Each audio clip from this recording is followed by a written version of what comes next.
Tomemos nessa tarde a segunda frase do versículo 26, tema desse acampamento.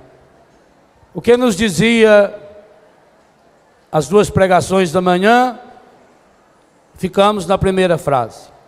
Mesmo em cólera, não pequeis. E aí nós constatamos que cada um de nós está sujeito ao ressentimento. Ou melhor, sujeito à mágoa, à ira, à raiva, à indignação, à decepção. Mas que não podemos transformar isso em ressentimento. Pronto?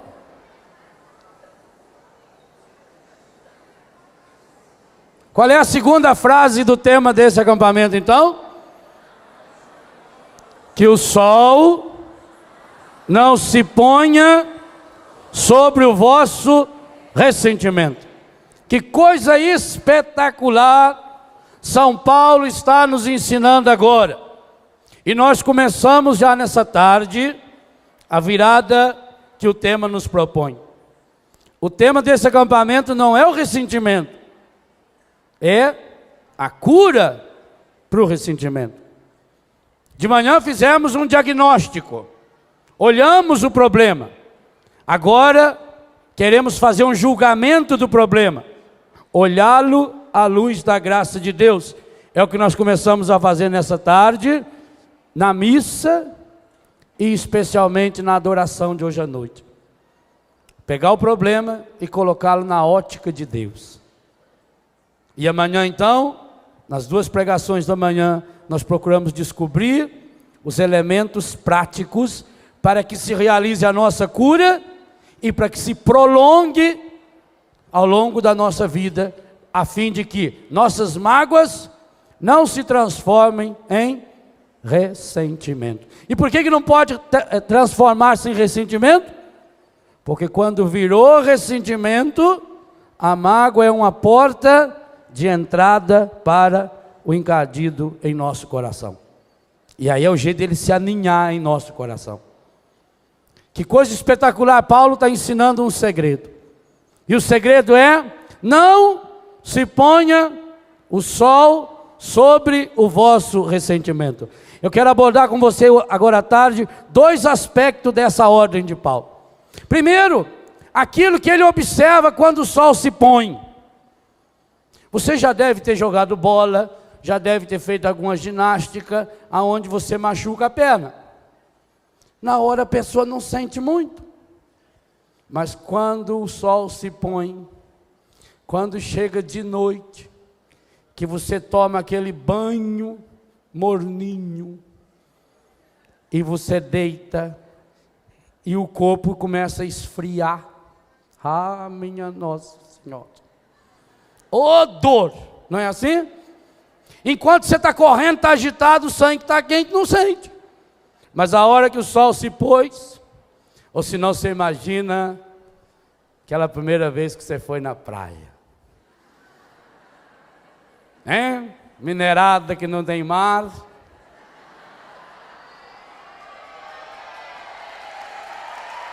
Aí foram para a praia.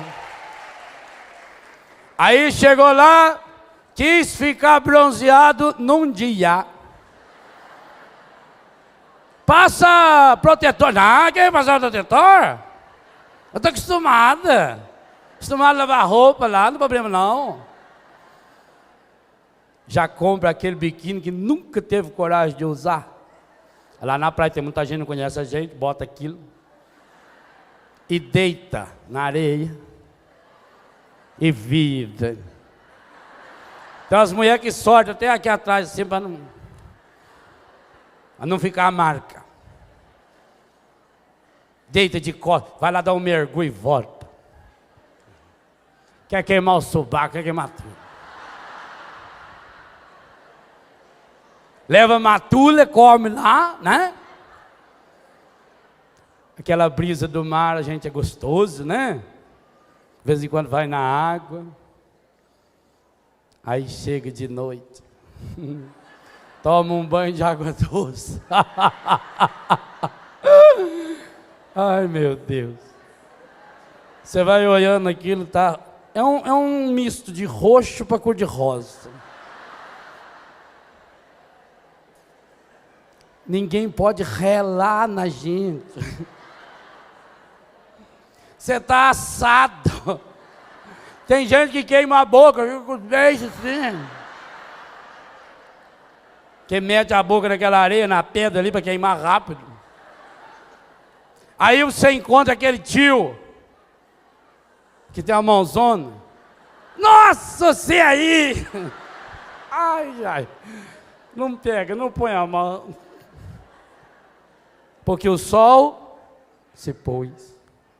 Quando o sol se pôs, significa que você deixou a coisa esfriar. Esse é o primeiro aspecto que São Paulo está ensinando. Não deixe as coisas esfriarem. Na hora de uma discussão, você fala uma bobagem. Qual é a mulher que nunca falou uma bobagem para o marido? Qual é o marido que nunca falou uma bobagem? Aliás, nunca falou é porque não ama. Porque amar é poder dizer o que eu penso, mas é poder também falar sem pensar. Não é? Já não chega lá na rua que eu tenho que pensar tudo que eu falo. Não, isso eu não posso falar. Em casa eu falo o que eu quiser. Então, qual é casal, qual é pai e mãe, qual é amigo, que numa discussão, num problema, não fala uma bobagem, o outro também fala bobagem e acabou. Mas se o sol se põe, ele vai embora, ela vai embora, chega de noite, deita na cama e começa a fazer o filme. Começa o dossiê. Porque será que ele falou aquilo? Aí você não lembra mais que você falou muito pior. Não lembra que quem começou a ofensa foi você, sua anta. Por que ele falou aquilo para mim? Ofender eu daquele jeito? O que será que ele quis dizer com aquilo? Não é assim? A pessoa fica lá matutando. Por que será? Por quê? Por que ele falou? O sol começa a se pôr. O sol começa a se pôr, as ideias vão ficando escurecidas. Imagine o seguinte, que se você for daqui ao Rio de Janeiro, de automóvel agora à tarde, uma tarde como está essa, que coisa linda, descer a Serra das Araras, chegar no Rio de Janeiro, que é a cidade maravilhosa, que panorama você vai enxergar, o Pão de Açúcar, o Cristo Redentor, cidade maravilhosa que é. Quando você estiver descendo a serra, dependendo da luminosidade, se não tiver muita umidade no ar, você já enxerga lá a Baixada Fluminense, enxerga longe. Você vai guiando o seu carro, você vê tudo que tem na frente até onde sua vista alcança. Você vê dos lados. Por exemplo, desce aqui a Serra do Piquete, de Delfim Moreira para cá. Quando você está lá no alto da serra, você enxerga várias cidades aqui do vale, porque os seus horizontes vão longe. Agora, faça a mesma viagem de noite, sem o sol. Eu enxergo no máximo 1.600 metros, se eu tiver farol de milha, porque é por isso que chama farol de milha, que ele ilumina 1.600 metros, uma milha. Eu só enxergo na frente, onde o farol vai. Eu perco as visões laterais, eu não enxergo nada que tem na lateral, eu não enxergo o que está lá atrás, eu não sei. Aqui atrás eu não enxergo quase nada, no seu, o pouquinho que o retrovisor me dá, e assim mesmo é uma visão distorcida. Porque eu fiz a mesma viagem, só que agora o sol se pôs. De noite significa isso. Quando o sol se põe, significa que a gente não tem mais aquela visão ampla da realidade. É exatamente isso. Quando eu vou para a minha cama, quando eu deito na minha cama, ou quando eu vou tomar o meu banho, ou quando eu sento sozinho no meu sofá e fico encafifando, e fico remoendo, deixei o sol se pôr, eu começo a reduzir a minha realidade. Eu passo a enxergar só aquele problema, ou eu passo a enxergar toda a realidade a partir daquele problema. Eu perco os outros ângulos de visão, é como se não existisse mais nada, meus olhos não enxergam, e não é porque não enxerga que não existe, a realidade está lá, mas como eu deixei o sol se pôr, eu só consigo enxergar aquele pedacinho. Segunda dimensão, então, quando o sol se põe, escurece, diminui o nosso ângulo de visão, a gente não consegue enxergar direito. A mesma coisa. Se no calor de uma discussão a gente fala uma bobagem, alguém falou uma bobagem, depois era só questão de pedir desculpa, olha, esquece, Tá bom, eu estava com a cabeça quente, não tem problema, pronto. Agora, se eu fico remoendo, o sol se pôs. Remoer, eu estou enxergando no escuro. O meu ângulo de visão é outro. E eu passo a enxergar a pessoa só a partir daquele problema. Talvez a pessoa tenha falado 1 milhão de palavras lindíssimas para você, mas o que você se lembra? Pegue um exemplo. Como é que nós somos injustos com os outros em relação às coisas erradas?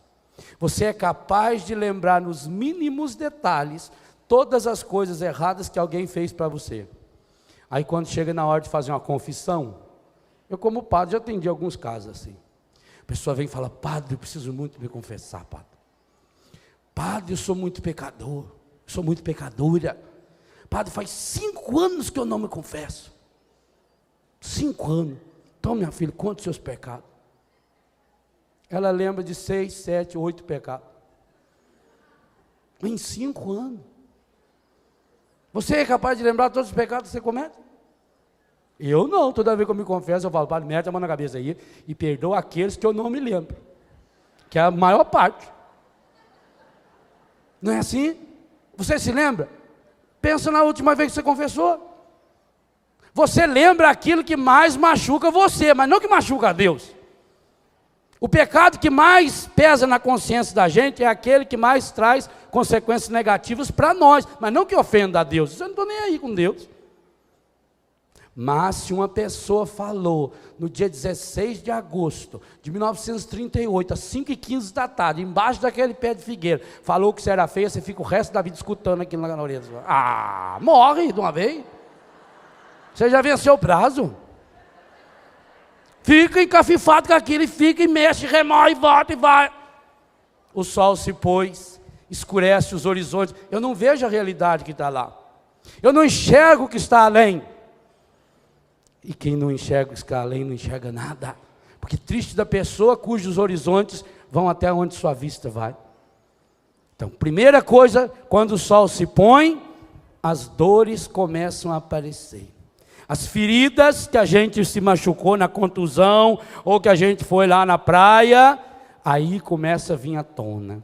Vai esfriando o sangue, vai esfriando o corpo, já não tem a brisa. Segunda coisa, quando o sol se põe, eu perco os meus horizontes. Terceira coisa importante, você não deve deixar o sol se pôr sobre o seu ressentimento. O homem lá do interior sabe fazer a carne de sol, por exemplo, o charque. Quando ele pega e mata o cabrito, espeta o cabrito lá naquele pau e põe no sol, o que vai acontecer com aquela carne? Ela vai perdendo o líquido, o húmus, o humor. O humor é líquido. Ela vai ficando ressequida. A carne ressequida, ela se conserva por muito mais tempo.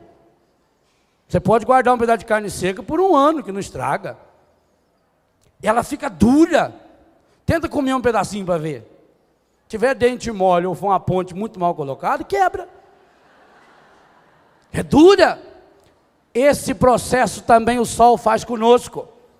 Quando eu deixo se pôr o sol sobre o meu ressentimento, sobre a minha mágoa, sobre a minha raiva, sobre a minha decepção, sobre a minha indignação, ao se pôr ele começa a secar, ele vai... Sabe, esse secar significa que eu perco o contexto. Eu me concentro na coisa, eu me concentro na... Padre, o que mais me doeu foi ele ter me falado isso. E aquela frase que mais doeu é que você fica repetindo, e você esquece em que contexto foi falada essa frase. Porque o líquido você secou no sol. E aquilo vai ficando então ressequido, ressecado, ressentido. E pouco a pouco vai se transformar nesse ressentimento. Ora, o que fazer então?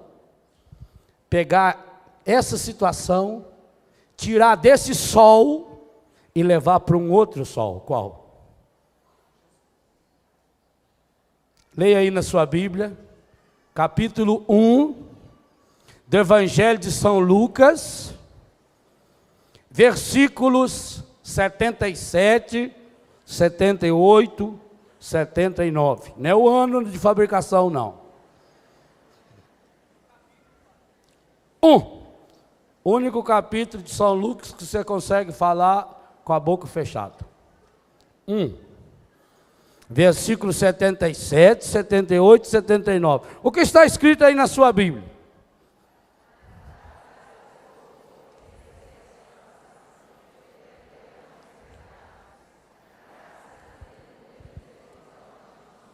Graças ao quê? Essas duas palavras poderiam ser faladas mais altas. Graças à ternura, graças à ternura e à misericórdia de nosso Deus, o que Ele vai nos trazer? Ele vai nos trazer do alto a visita do sol nascente. Olha o versículo 77. Para dar a seu povo conhecer a salvação, pelo perdão dos pecados, graças à ternura. O Padre Jonas falou isso ontem tão bem na missa de abertura. Graças à ternura e à misericórdia de nosso Deus, que nos vai trazer do alto a visita do sol nascente. Quem é esse sol nascente? E o que Ele vai fazer comigo e com você? Versículo 79. Há de iluminar os que jazem nas trevas, na sombra da morte, tudo contrário de sol, e dirigir nossos passos no caminho da paz. Aqui um roteiro da cura do ressentimento. Nós precisamos experimentar a salvação de nosso Deus, que nos vem pelo perdão dos pecados. De quem? Pecados de quem Deus vai nos trazer em Jesus? Meu e seu. Meu e da pessoa que me ofendeu. Comece a entender uma coisa importante que nós vamos aprofundar amanhã. No momento em que algo me ofendeu, no momento em que alguém cometeu um pecado contra mim, ao invés de ressentir, porque se eu ressentir em cima disso, eu vou criar uma situação de inferno, eu posso transformar essa situação numa situação salvífica.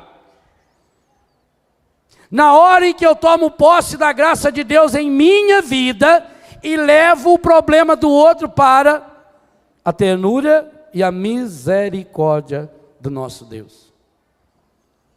Gente, essa palavra misericórdia é um absurdo. Porque falar que Deus é misericordioso, você acha bonito falar assim? Deus é misericordioso. Já pensou no que quer dizer isso aí? Se eu digo que Deus é misericordioso, eu estou dizendo que Ele tem duas coisas. Que a palavra misericórdia são duas palavras juntas. Quais as palavras que formam a palavra misericórdia? Miséria e coração, cordes. Então, quando eu digo que Deus é misericordioso, eu estou dizendo que Ele tem miséria. Deus pode ter miséria? Como é que eu digo que Ele é misericordioso? Pensa para falar. Teologicamente seria um absurdo. Porque se eu falo que Deus é misericordioso, eu estou dizendo que Ele tem em si a miséria. E Ele tem miséria? Tem. Se eu levar a minha e entregar para Ele. Aliás, é o único jeito de Deus ser misericordioso.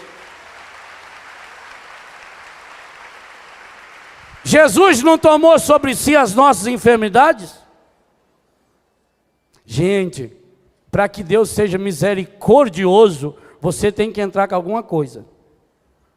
Ele tem coração, você tem miséria do Léo, jogada no coração de Jesus. Missa de abertura desse encontro, ontem à noite.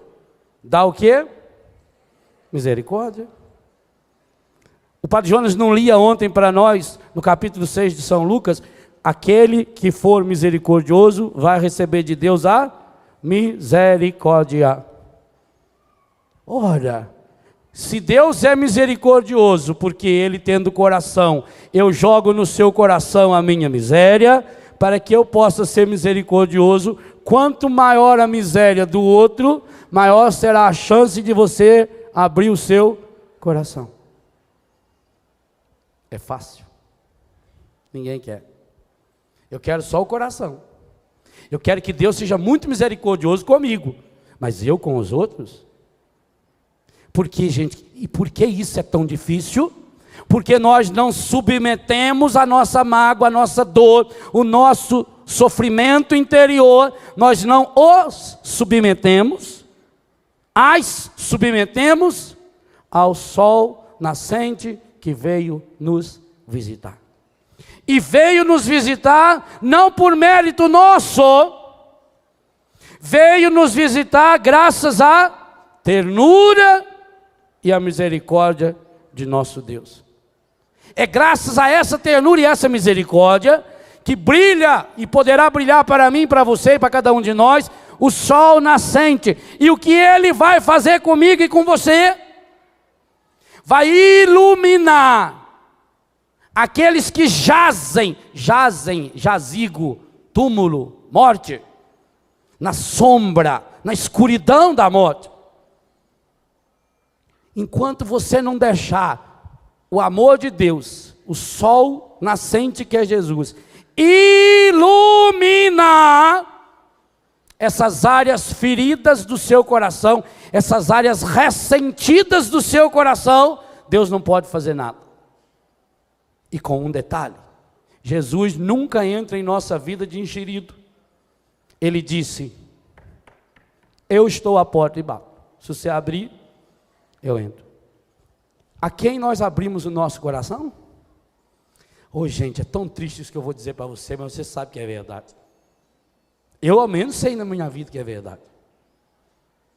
Na grande maioria das vezes, nós fechamos a porta do nosso coração na cara de Jesus e damos entrada ao nosso coração a quem? E em nome do que isso? Da justiça. Porque eu fui rejeitado, porque eu sofri uma injustiça, porque falaram mal de mim. Então, quando nos acontece alguma coisa, o encardido sopra, e isso é coisa dele, hein? Sopra no seu ouvido, que você precisa ou inventar uma desculpa, ou achar um culpado. São duas palavras medonhas no processo do ressentimento. Nós nos governamos entre esses dois horizontes. Ou eu acho um culpado, ou eu me desculpo, que vira um só. Para me desculpar, eu preciso achar um culpado. E Jesus está ensinando para mim e para você: oh, você não precisa achar culpado, não. Ele tomou sobre si as nossas culpas, para que a gente não precisasse mais ficar achando culpado. Por quê? Quando algo hoje me aconteceu e não foi legal, eu fiquei decepcionado, eu fiquei triste, alguma coisa negativa me aconteceu, o que eu faço? Eu preciso justificar. A palavra diz: o homem não é justificado pela prática da lei, mas pela fé em Jesus Cristo. Você não precisa se justificar, não. Pare de se justificar, de dizer para os outros: olha, você me desculpa que aconteceu isso, aconteceu aquilo. Só se justifica quem não ama. Quem ama não se justifica. Quem ama mostra-se. Deixa o outro ver o seu coração, deixa o outro ver a sua história. Mas eu preciso me justificar, por quê? Porque eu aprendi que eu preciso me comportar segundo os padrões sociais, porque eu morro de medo de ser reprovado. Porque eu adoro ser aprovado, porque desde pequeno me ensinaram que eu tenho que ser aprovado, aprovado na escola, aprovado na família, aprovado na sociedade, aprovado por Deus, e eu passo a vida inteira querendo a aprovação, aprovação, aprovação, e aí vem à tona a minha miséria, a minha fraqueza, eu não tenho coragem de mostrar quem eu sou, então eu preciso achar uma justificativa para encobrir as minhas carências, as minhas debilidades, e você tem e eu as tenho. Então nós entramos num processo de justificação. Para justificar, eu crio desculpas, nem que seja mentira. Ou eu acho um culpado. Então algo me aconteceu de negativo hoje. Por que que não deu certo isso? Não deu certo, aí eu vou voltar. Não deu certo porque naquela vez me aconteceu isso. Eu não consegui ir bem no concurso, eu não passei. Então eu acho uma desculpa. Também, né? Olha lá quem passou, só filho de papai, filho. Aquilo ali já tinha proteção dos políticos, isso aí já era carta marcada, fizeram concurso só mesmo assim, né? Inclusive teve uma moça lá que me contou que ela sabe de fonte segura. Ela não quer se revelar porque ela vai se comprometer muito, que ela tem uma tia que trabalha lá na prefeitura também. Então ela não pode estar falando, mas que ela sabe, ela já viu lá que estava tudo pronto assim. Os caras inclusive receberam na internet, já veio a cópia. Inclusive teve um rapaz do meu lado que ele sentou, só foi fazendo xizinho, se entregou já. E está lá, quer dizer, será que como é que ele podia saber tudo que estava lá e eu não ia saber? Não, isso aí era assim, pensado. Mas aí não adianta só, porque há uma realidade muito maior do que aquele teste que você não soube fazer. A realidade é que você está desempregado. E ele está empregado. E não está nem aí você se ele fez o teste ou não fez, ele está lá. E agora só o fato de ele estar empregado já dá raiva em você. Você vê ele passando para ir para o emprego, que quebra a perna já. Está no meu lugar, tomou o meu lugar. Ninguém toma o seu lugar nunca, nunca, nunca, nunca, nunca. O seu lugar é só seu. Se você quer ficar com raiva, aliás, eu quero já começar a ensinar o que nós vamos trabalhar amanhã. Se você quer ficar com raiva de alguém que tomou o seu lugar, por favor, está lá. Aquele lá tomou o seu lugar. Meu lugar.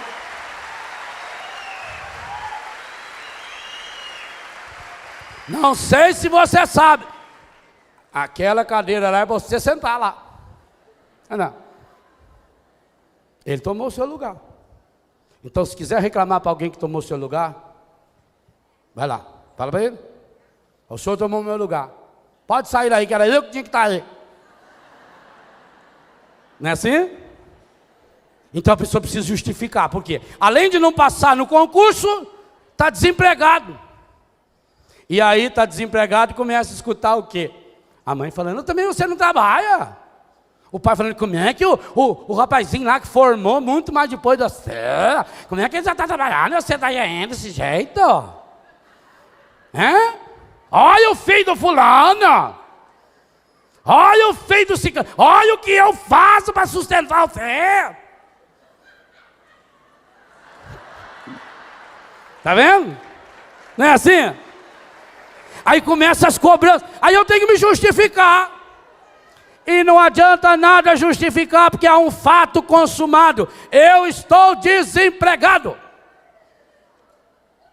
Aí você se prepara para novos desempregos. Porque aí você não se cuida, aí você está sempre mal-humorado, aí você não estuda mais. Que adianta estudar? Isso aí só entra lá quem tem amigo político, quem é parente, não adianta nada estudar. Aí você não estuda, aí não arruma emprego, vai piorando cada vez mais. E aí depois, meu Deus, por que será que tudo acontece comigo assim?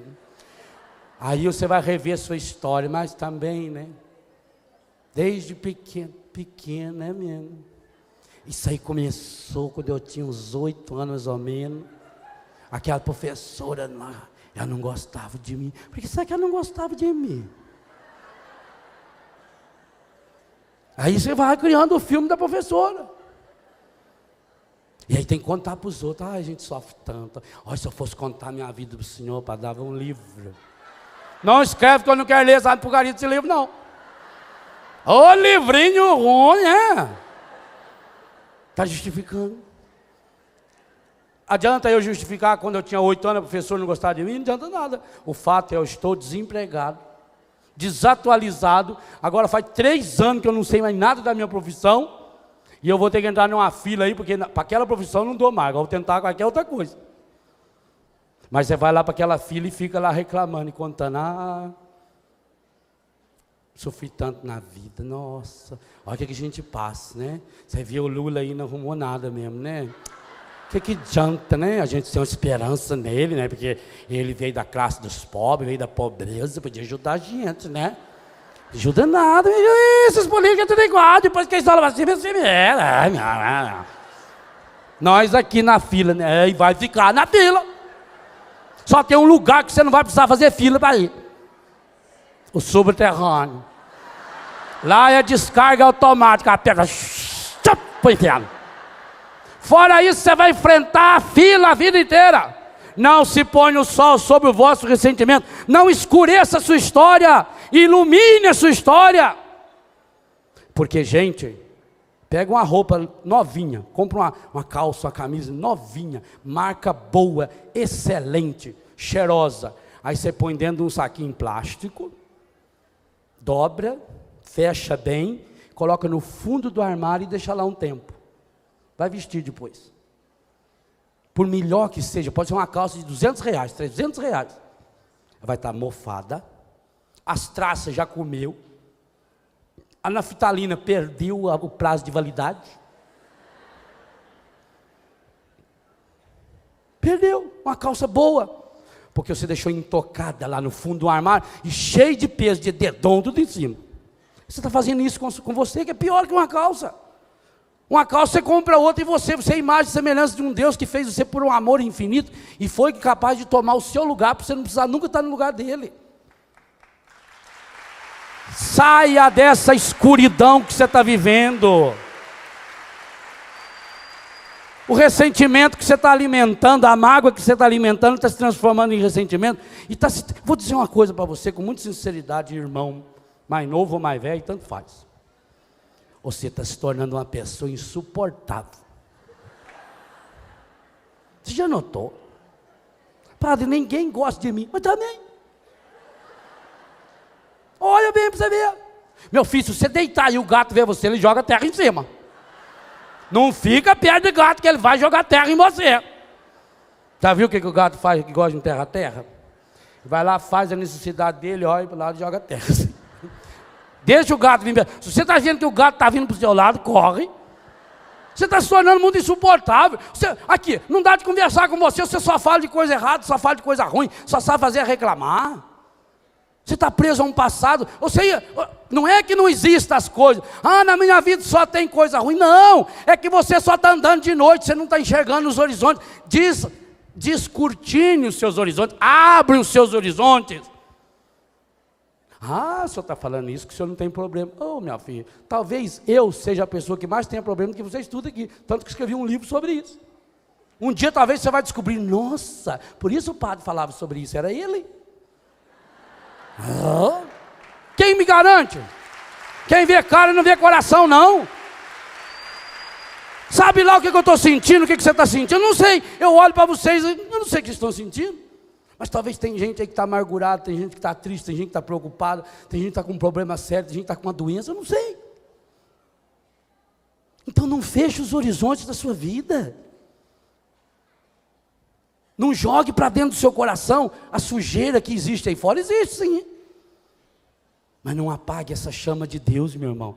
O dia que você foi batizado, o padre colocou na sua mão uma vela acesa. E não um sopro para você apagar a luz da vida. Você é chamado a ser luz. Jesus diz, vós sois a luz do mundo. Como é que uma luz vai viver na escuridão? Ele mesmo falou. O que adianta eu pegar uma lâmpada e esconder embaixo da mesa? Não serve para nada. Você está fazendo isso, você está pegando a luz de Deus que está no seu coração, na sua vida, e escondendo essa luz, tapando essa luz. Não serve para nada. Meu irmão, minha irmã, o único jeito de vencer a escuridão é acender uma luz. E se estiver muito escuro, melhor ainda, porque aí uma luzinha de nada já clareia bastante. E aí se encontrar alguém que traga mais uma vela e outro mais uma vela, e cada um vai acendendo, forma um rio de luz. Agora, você apaga a sua, fica soprando a dos outros, ainda está reclamando que aquela luzinha está incomodando já. Sai dessa. Não se põe o sol sobre o vosso ressentimento. Põe as suas roupas no sol. Está fedendo, põe no sol. Ou se não, é porque você tem demais. Partilha um pouco, porque está sobrando, tanto que você não usa. Então partilha um pouco, dá para quem precisa. Tem gente que nunca vai ter esse problema de mofar a roupa, não tem. Tem duas ou três, enquanto lava uma, está vestindo com a outra, não tem problema. Você não está mofando seu coração, porque você precisa se justificar. E para me justificar, eu tenho que achar culpados. Quem são os culpados por tudo de ruim que aconteceu na minha vida? Você vai voltando. foi minha professora, foi aquele colega, foi o namorado que eu tive, foi o fulano, foi uma vizinha, foi um vizinho, foi um tio, foi meu irmão mais velho, foi meu pai, foi minha mãe, foi meu avô, porque agora, padre, eu entendi. Eu fui numa festa da nossa família, e eu tive uma tia, mas ela me contou, agora eu sei, só sabe para todo problema nosso, é meu bisavô. O problema foi meu bisavô. Meu bisavô ele tinha um olho gordo. E ele rogou praga na minha mãe. E falou para minha mãe que nada na vida da minha mãe ia dar certo. E, inclusive os descendentes da minha mãe. E eu sou descendente da minha mãe. Então a praga dele pegou em mim. Olha, você não havia. Minha filha. Ô, minha filha. Chama lá o seu avô que eu quero falar com ele. Não, padre, ele morreu. Quando o Venceslau Braz era presidente. 1917. Ah, é? Estou em terra, velho. Não faz tanto tempo que ele morreu. Enterra ele. Jesus falou, deixa os mortos, se encarregue dos mortos. Não falou isso? Falou. Enterra. Não prestou, foi seu pai. Não prestou mais? Enterra. Morreu, enterra. Fazer o quê? Imagina se eu... você não vê de vez em quando, parece na televisão, uma pessoa retardada, uma pessoa meia doida. Isso na Europa dá muito, né? Estados Unidos, aí descobre que faz 5 anos que está mantendo o corpo da avó, da mãe, do marido, dentro de um quarto lá, de uma geladeira, guarda o defunto lá, coitado, olha a cabeça,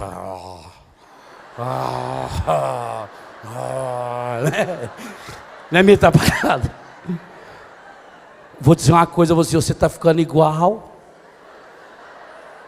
e o pior, você está levando junto, para onde você vai? Tem um rapaz aí de Ceará que ele é restaurador no Museu do Louvre, um dos maiores restauradores do mundo, é brasileiro, um menino. Quando ele foi trabalhar lá, ele foi trabalhar de faxineiro numa casa. Isso é uma família que fumava muito. Um belo dia ele levantou cedo, fez uma faxina geral, limpou tudo quanto é cinza que tinha. De repente a mulher levantou, ele lá limpando, né? Ela chegou perto do piano, levantou um cinzeirinho e falou, ô, mon mari, mon mari, mon mari. Ele não sabia francês, falou, o que isso vai acontecer com a velha? Ela chamou a moça lá, onde está meu marido? Era a cinza do marido que aguardava lá em cima. E tinha jogado fora. Ah, era o marido do senhor. Ah, não deu de reconhecer, não deu. Ele estava acabado. Olha, eu joguei lá. Misturei ele com o resto do cachimbo. Vai ver que negócio. Não tem, velho.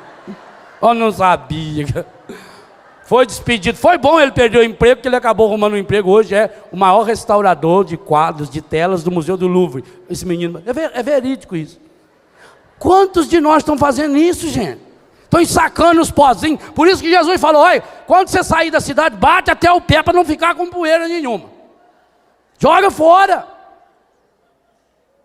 Você não está guardando defunto assim, não? Defunto fede. Mesmo que seja a mãe da gente, o pai da gente, um filho, um marido, uma mulher. Larga uns 3 dias lá para você ver o defunto. Fede. Por mais bonito que tenha sido. Oh, meu irmão, você está fazendo um mal terrível para você. Você está colocando seu coração nesse escuro. E São Lucas disse, jazem na sombra da morte. Ou seja, aquela pessoa que habita na sombra da morte vai jazer. Que há de iluminar os que jazem nas trevas e na sombra da morte. Não tem outro jeito, vai morrer, está aqui. Quantos de nós estamos morrendo na sombra da morte aqui? E a sombra da morte não é a morte, mas já é a antecipação. Do mesmo jeito que a varanda não é a casa, mas já faz parte da casa. Já está ali, você já está escondidinho. Está na sombra da morte, é isso. Quantos de nós estamos morrendo já na sombra da morte? Mas tem saída para nós. Lembra da grande profecia que está em Isaías 9? Para aqueles que andavam nas sombras da morte, aqueles que habitavam nas trevas, surgiu uma grande luz, um filho nos foi dado, é Jesus. Ele veio iluminar, Ele é o sol nascente, Ele nos ensina que o Pai faz o sol brilhar sobre justos e injustos. Significa que a misericórdia de Deus é um sol que está sempre iluminado, até mesmo para aqueles que causaram as minhas desgraças. Então pare de se justificar. Porque se você justifica-se, não tem como ele justificar você, e nem eu. Pare de se justificar. Jesus disse, e ontem o padre nos relembrava isso na homilia, ele não veio para os justos, ele veio para os... Você quer Jesus na sua vida? Então a primeira coisa a fazer, não se justifique, porque quando você se justifica, você não precisa mais de Jesus. Para que vai fazer na sua vida se já é tão justo, se já é tão bom, você já sofreu tanto na vida, para que mais? Você não precisa mais de Jesus.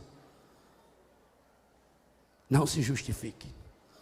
Não se justificando, não vai atrás de desculpas e nem de culpados. Não queira achar culpados. Meu irmão, minha irmã, eu estou aprendendo cada vez mais uma coisa muito séria na vida. As desgraças são inevitáveis. Elas acontecem. Não tem como prever, não tem. Você não sabe, daqui a pouco um ferro desse despenca e cai na minha cabeça. Ou na sua. Isso não tem como evitar. Agora eu tenho que cuidar, no que depender de mim amarrar esse ferro, eu vou amarrar. Eu tenho que fazer as coisas certas. E sabedoria das sabedorias, aprenda com os erros, especialmente dos outros. Mais sábio será o homem e a mulher que aprender com os erros dos outros. Quando você viu falar que alguém deu um tiro no ouvido e mata, não precisa dar no seu ouvido. Fala, não, matou ele, não é bom não. Aprenda com os erros dos outros. Não se culpe. E não tenta achar culpado. Mas então, padre, como é que o senhor me explica que isso aconteceu? Só tem uma pessoa que pode explicar bem para você. O encardidor. Ou os seus auxiliares. Por isso é só você ir em centro espírita, terreiro de macumba, que lá eles vão explicar direitinho para você. Já notou como é que eles explicam tudo isso? O encardido explica, Jesus não explica. Se você for perguntar para Jesus, você vai sair mais machucado ainda. Porque Jesus nessas horas, gente, ele é mais grosso que o Padre Léo com raiva. Eu nunca chamei ninguém dos meus de Satanás, ele chamou Pedro. Eu nunca chamei ninguém de cadela, ele chamou aquela mulher lá. Não chamou? E ela latiu atrás dele. Ele chamou os fariseus de hipócritas, sepulcro caiado, geração adúltera. Ah, Jesus tem umas palavrinhas ali que Deus o livre. Para ver se acorda a pessoa. Não vai pedir justificativa para Jesus, ele não justifica. Se você quer uma explicação por que aconteceu aquela desgraça na sua vida, por favor, não venha em acampamento, vai no centro espírita. Vai num terreiro de umbanda, de macumba, vai lá no mapa astral, vai lá na nova era, vai lá nas bruxarias, vai lá, entra debaixo daquela pirâmide, mas tem que ser da original, daquela grandona lá mesmo, que tem lá no Egito. Vai lá e eles vão te explicar para você, vão dizer para você que isso aí é porque você em outra encarnação, você foi um burro, e que aquela pessoa que é a inimiga sua, ela era criadora de burro, e ela fez você sofrer muito. Tanto que você veio para essa reencarnação e continuou sendo o que era antes. Então agora, sabe? Porque você na vida passada, eu não posso entender como é que uma anta acredita em vida passada. É burro demais, gente. Só uma pessoa tapada. Aliás, São Paulo fala isso aí no capítulo 4, versículo 17 de Efésios. Essa gente que tem... São Paulo é muito delicado, né? Ele fala assim, essa gente que tem o entendimento obscurecido. É uma forma muito delicada de falar, é uma anta, é tapado. Entendimento obscurecido é burro de pai, de mãe, de família inteira. O que adianta eu saber que a minha bisavó foi uma égua do faraó, não sei de onde? Se eu não era o faraó, não sou faraó, não uso égua. Olha, não vai adiantar o quê? Deixa de ser besta. Perigo. Agora o problema é o seguinte, e aí vem a coisa grave. Por que São Paulo escreveu com essa profundidade esse texto? Não se ponha o sol sobre o vosso ressentimento, quer dizer, não escureça a sua mente, ilumina, usa a inteligência. porque você começa a ir lá, eles vão pegar. Gente, você já notou que o encardido é terrível? Ele, para seduzir a pessoa, ele pega o quê? O ponto fraco. Ele fala em reencarnação. Você que está sofrendo a perda de um ente querido, vem aqui que eu vou interpretar o que ele mandou uma cartinha para você. E a pessoa olha e fala, nossa, padre, a letra é igualzinha. Claro, pois nunca viu a letra do marido. Nunca escreveu um bilhete na vida para ele, não sabe nem o que isso aqui é. E aí a pessoa vai, eu fiquei tão consolado. Nossa, o padre, ele é tão católico. Eu tenho uma imagem de Nossa Senhora, parece que é lá do Rincão, uma imagem bonita de Nossa Senhora. Tem uma imagem de Jesus. E outra, inclusive, não cobra nada. Não cobra nada. A moça lá falou, se quiser dar uma ajuda, assim, um jutório, né? Só para queimar as velas lá, os olhos, que eles gastam muito, a pessoa sabe, né? Igual a igreja, essas coisas gastam mesmo, né? Energia. Mas, mas ele falou, nossa, ele só falou coisa boa. Ele falou para mim ficar sossegado, meu marido está num bom lugar. Ele tá rezando para mim lá, tá? É? Igual ele rezava antes já com a senhora mesmo, né? Ô, meu irmão, para com a bobagem. Morreu, acabou. E você vai logo. Viva hoje. Amanhã você não sabe se vem. Não justifique. Não tenta achar culpados. Não vai atrás. Gente, nós vamos fazer um acampamento aqui em novembro sobre esse tema.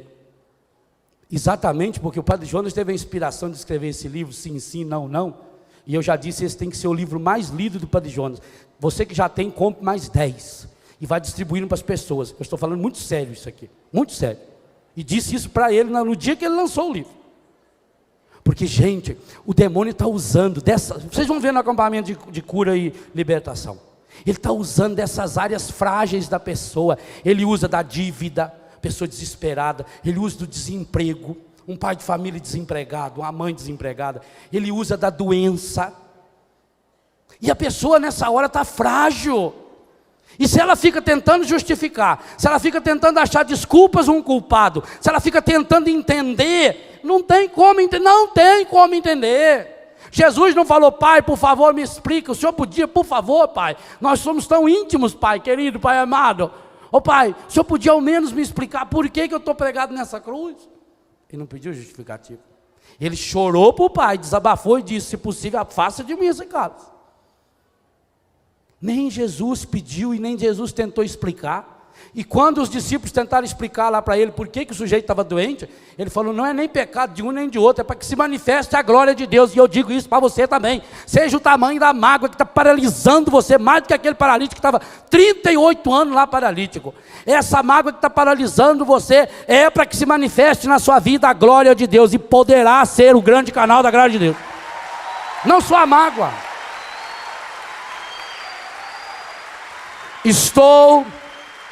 Estou cada dia mais convicto de uma coisa: essa desgraça que aconteceu com você, ou que está acontecendo com você, poderá se transformar na maior de todas as graças da sua história. Se você tiver a graça e a coragem de arrancar as raízes do ressentimento que já se ajuntaram ao problema. Olha, se essa caixa ficar aqui durante 2 ou 3 dias, a gente não nota muito. Já dá de notar. Está vendo uns picumã? Agora imagina essa caixa fechada aqui, ou põe ela numa salinha ali atrás, e deixa aí uns 5, 6 meses. Vai ter picumã, vai ter teia de aranha, talvez lá dentro vai ter um ninho de rato. A mágoa é exatamente isso. Eu tenho um problema, estou com uma doença, estou com uma dívida. Essa caixa é um problema, eu tenho que resolvê-lo. Então, eu tento achar desculpas e culpados. Eu tapo o problema. Eu deixo o sol se pôr sobre o ressentimento, eu escondo o problema. Então, a mágoa agora começa a criar raízes, teia de aranha, rato. Ela vai fazendo isso com o seu coração e com o meu. E aí então você, quando olha o problema, você não olha mais o problema, você enxerga o que está por fora. É a sujeira que tomou conta. Mas não é essa sujeira. Então pega o problema, seja ele qual, é um câncer. Talvez o câncer que você tenha, ele seja fruto, e aliás tem uma probabilidade científica muito muito grande, de ter uma íntima relação, esse câncer, por exemplo, de mama, de útero, de ovário para as mulheres, próstata, o homem, tem uma grande relação de quem sabe estar ligado a uma mágoa que você tem do marido, da mulher, do filho, do pai, de um vizinho. Tem. Não adianta nada você descobrir por que você tem esse câncer, quem é que passou essa doença para você, quem é que contaminou você com essa doença que você tem. Não adianta nada, sabe por quê? Descobrir isso não traz o poder de curar essa doença. Ainda vai piorar, porque aí além do câncer você vai ter a raiva, porque foi por causa da burdoada que eu levei da minha avó deu uma paulada nas minhas costas, aquilo ficou com muita raiva, agora me apareceu o câncer lá nas costas, porque agora além do câncer, que já dói muito, você vai ter a raiva da avó, que já, coitado, já está lá no 5º andar do céu. E aí cada vez que um primo lembrar da avó, você vai lembrar do câncer. Cada vez que você vê uma velha na rua, você lembra da avó, e lembrando da avó, lembra do câncer. Tudo vai lembrar para você o quê? Então, meu irmão, minha irmã, eu digo a você, eu não sei qual é o problema que você tem, como você não sabe o que eu tenho. Eu não sei a doença que você tem. Eu não sei a dívida, a dúvida, não sei. Mas eu digo a você, se você põe em prática essas 3 frases de Paulo, não deis entrada ao demônio, não permitindo que o sol se ponha sobre o ressentimento, e mesmo na cólera, na raiva, não pecar, essa doença, essa dívida, essa desgraça, essa situação dificílima que você está vivendo, ela pode se transformar na maior de todas as graças da sua vida, e você vai louvar, bendizer, glorificar o Senhor, porque um dia você teve a oportunidade de aprender nessa desgraça, embora o mal nunca tenha vindo de Deus. Agora, há que se fazer uma escolha, e a escolha é, ou eu deixo o ressentimento se instalar, ressentir, ressecar, se esconder, se encapuzar dentro de mim, se disfarçar. Aqui uma coisa importante, essa palavra eu exploro no livro várias vezes também. Como o ressentimento é colega do encardido, ele acaba herdando uma qualidade, entre aspas, uma safadeza que o encardido tem. Ele é um especialista em disfarces. Por isso que a gente não percebe quando um ressentimento está se instalando no coração assim, que ele disfarça. Ele disfarça em revolta, em autopiedade, em justiça, em julgamento, em reparação. Por quê? Veja bem, alguém me ofendeu, eu achei o culpado é fulano. Então agora eu elaboro o meu dossiê, e eu tenho que jogar esse dossiê na cara dele, enquanto eu não... Olha, padre, eu nem não queria nada, eu só queria ver a cara dele, eu precisava olhar na cara dele. E se ele não aparecer para pegar o dossiê, o que você faz com ele? Talvez a única coisa que você queria é que alguém pedisse desculpa para você. Padre, eu só queria que ele me pedisse desculpa. Sem pedir desculpa, por acaso, vai resolver o problema?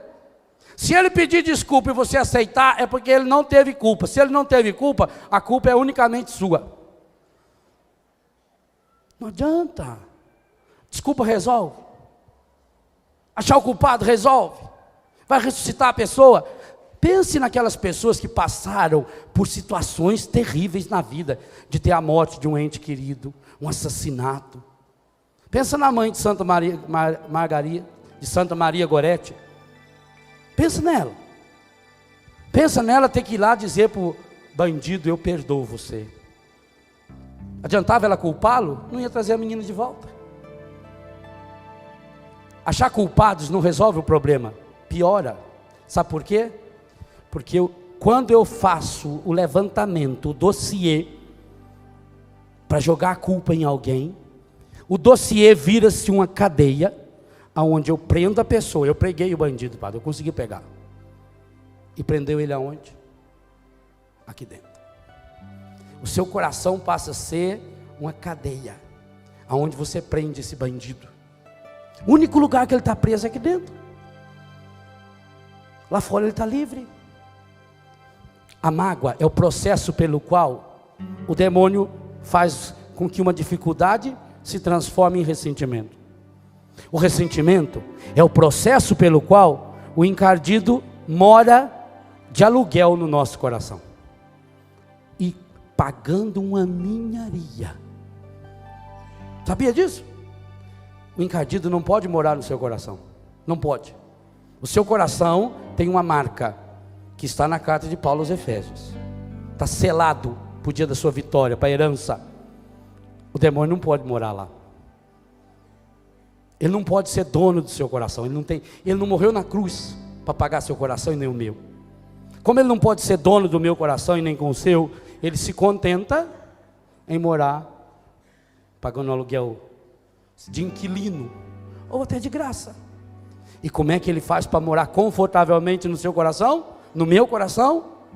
Através do ressentimento.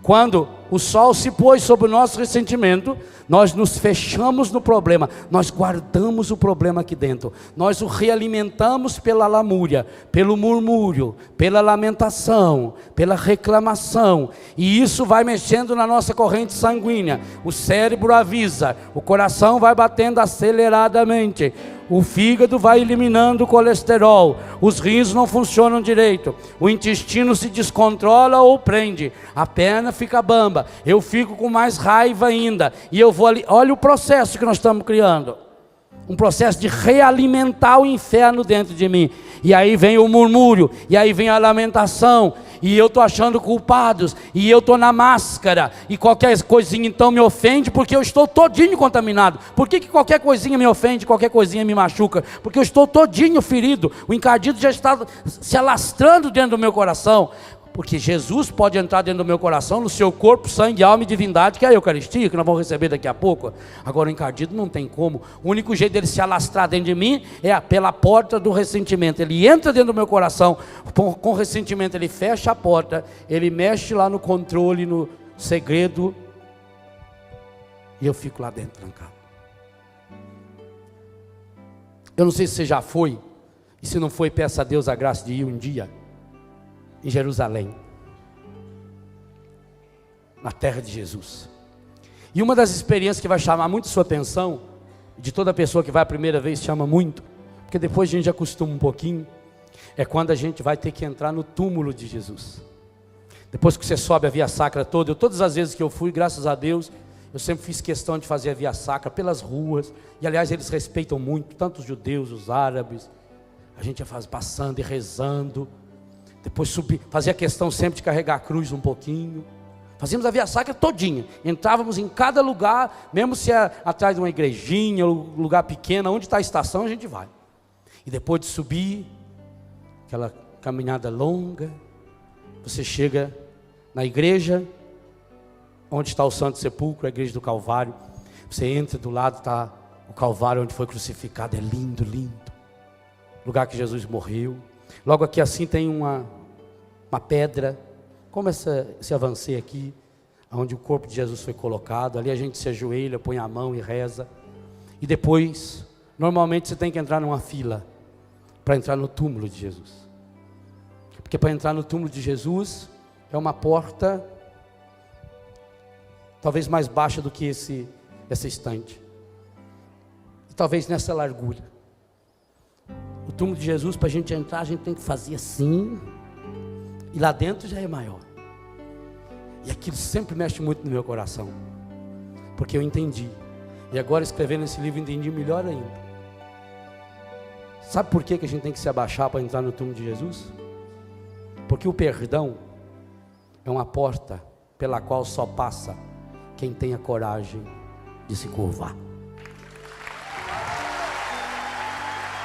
Pai Santo, Pai querido, Pai amado, a grande graça que nós queremos pedir nesse acampamento, a graça de aprendermos a nos curvar.